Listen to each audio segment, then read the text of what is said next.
Mr. Prime Minister, Mr. Defense Minister, General, allow me to introduce myself. My name is François Rousseau.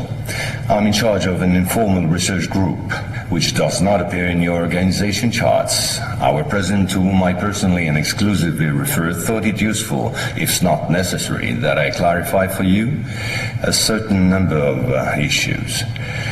You think that as initiates you're better informed than most people. Allow me to doubt it.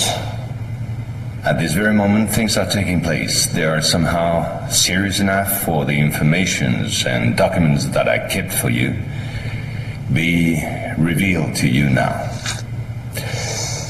In a word, a manipulative operation unparalleled to this day on a planetary scale is being implemented and will be the final subject of my talk. As regards our era, everything in reality started just before World War II. Hitler had broken certain taboos, such as taking recourse to occultism and secret societies. The Ahnenerbe, a Nazi organization assigned with, among other things, archaeological and anthropological research, found this during an expedition to Afghanistan. This flying object is called Vimana, or Astra, by the Hindus. Moreover, during exploration of the subsoil by the Russians and Chinese in 1927, traces of a very ancient nuclear explosion were detected. Certain sedimentary layers had been atomically vitrified 50,000 years ago. The very same phenomenon can be observed around today's nuclear test sites. One must understand that Hitler, thanks to these discoveries, which he took highly seriously, was going to open a Pandora's box which no government, whether friend or enemy, wished to close afterward. Behind tragic history, which we all know, lies a theory based on the existence of full moons, associated with the four geological cycle. According to Hans Erbiger, founder of the world ice theory, the Earth had undergone 4 semi-global extinctions of life due to the fall of one of these moons. Effectively, as one goes along, the satellite moved closer, gravity changed and triggered some deep mutation of the genetic standard, thereby creating a race of highly intelligent giants measuring approximately between 10 to 13 feet tall. Several tens of thousands of years later, the moon crashed, the impact causing a serious rise in sea levels and a nuclear-like global winter. This race of giants was to disappear due to a terrestrial gravity which had grown too powerful and incapacitating for their unusual size. Hitler was initiated to these doctrines, and contacts with Tibet in particular were frequent. The Nazis sought contact with the survivors of ancient civilizations, holders of ancient technologies like the previously described Vimanas. One of these civilizations spread out over the entire planet more than 600 pyramids made of stone, earth, and even iron. These pyramids are almost all pointed in the same direction, all have the same proportion as number pi, and all situated in magnetotelluric nodes. The oldest are in Asia. 2 of them are submerged, one south of Japan at Okinawa, another south of Cuba. These 2 were built about 12,000 years ago. I began by this more archaeological reminder for this reason. Our civilization is the 4th of the cycle which I described previously. Yes, I know that might well hurt our pride. We're neither the first nor the last. One must understand that the study and understanding of several recovered prototypes were the absolute priority to ensure Nazis' domination over the skies. The Allies, in parallel, focused on mastering atom and creating the first nuclear bombs.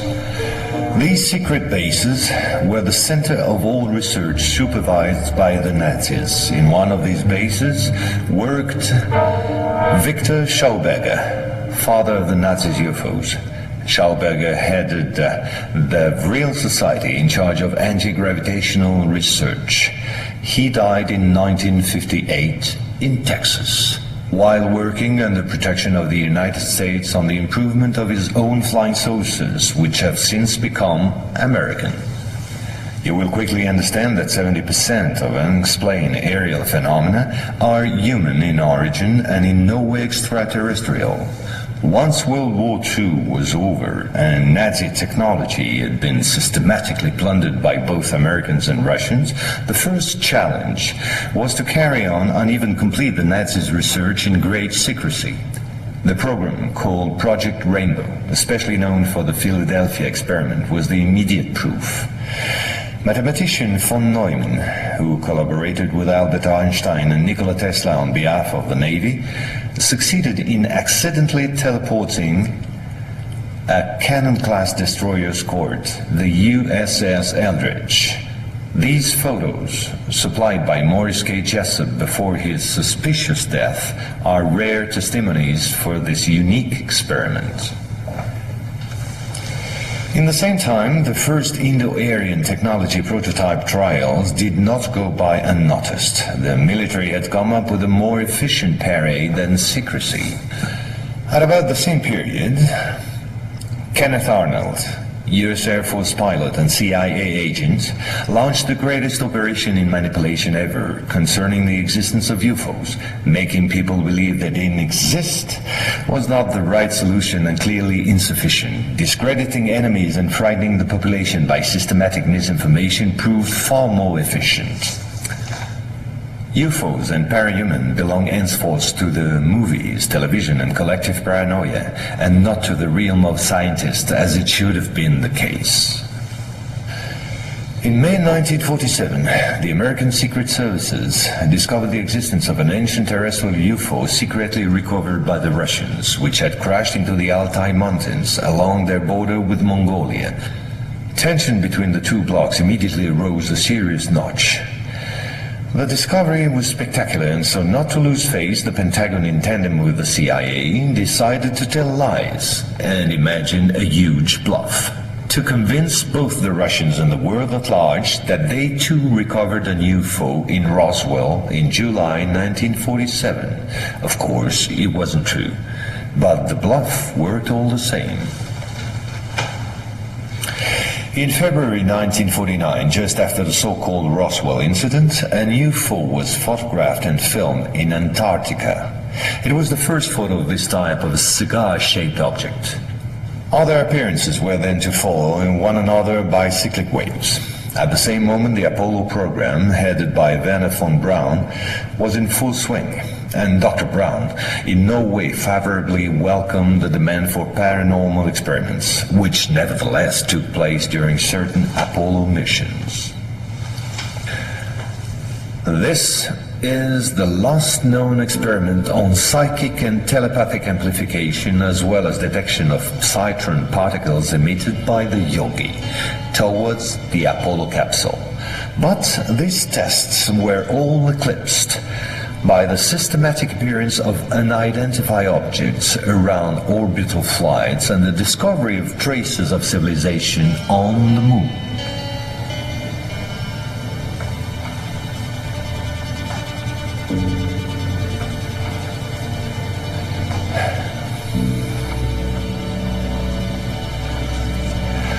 NASA had to face an avalanche of data and embarrassing proofs. The only solution was to put everything under the cloak of defense secret. In 1971, the Jason Directive set up a special retouching service whose purpose was to erase all signs of civilizations or ruins on the moon, especially in those photos intended for the general public and the press. In June 1965 has appeared this in a satellite report in the area of Deception Island, south of Argentina. The Russians tried to sabotage the refloating operation in vain, despite the violence of the confrontation. The flying object was finally brought back to Edwards Air Force Base in California. And 10 years later, the first anti-gravitational drone using magnetohydrodynamic propulsion, or MHD, made its debut test flight in the desert around Edwards Air Force Base, where a number of prototypes came into being. The Belgians got a small glimpse of so-called UFOs in 1989 and 1990. The incriminated model was a triangular-shaped Astra TR-3B or XR-7, capable of flying in total silence at more than Mach 10. Now, I would like to speak to you about another concrete application of such technology. The B-2 bomber, whose development started in 1982. The official B-2 stealth bomber, which flew for the first time in 1989, was to serve as cover for another unconventional B-2 to be built in parallel. This top-secret model used, among other things, a plasma creation system, exploiting the airflow like an MHD generator. This system produces ionization of the air around the B-2, thereby suppressing air resistance while ensuring total invisibility for any type of radar. This nuclear bomber has flown for 15 years now at more than Mach 10. It can fly around the Earth in just a few hours without being seen. Naturally, such military research was to give rise to many commercial spin-offs. Over the last 10 years, we've seen the appearance of dozens of non-lethal armaments like E-bombs or electromagnetic bombs, as well as, of course, microwave weapons and powerful lasers.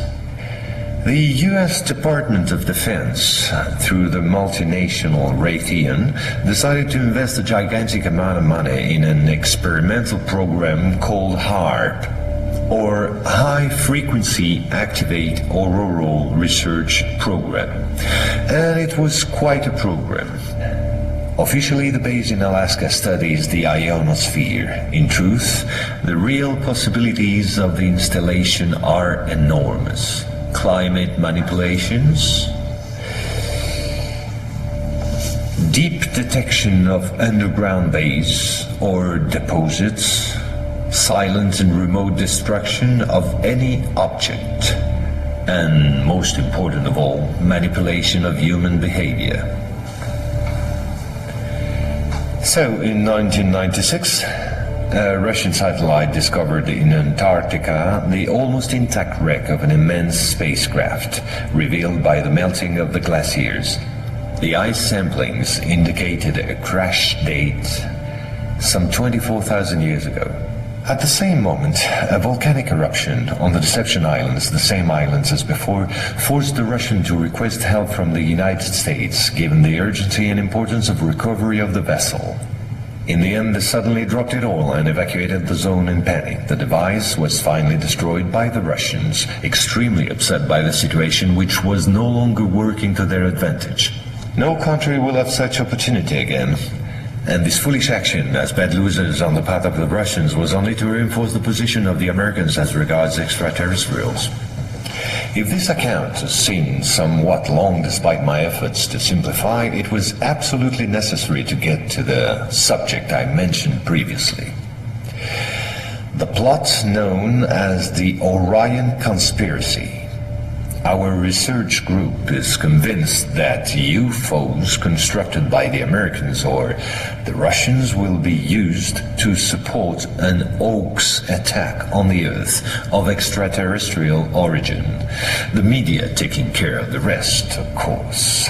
The reason?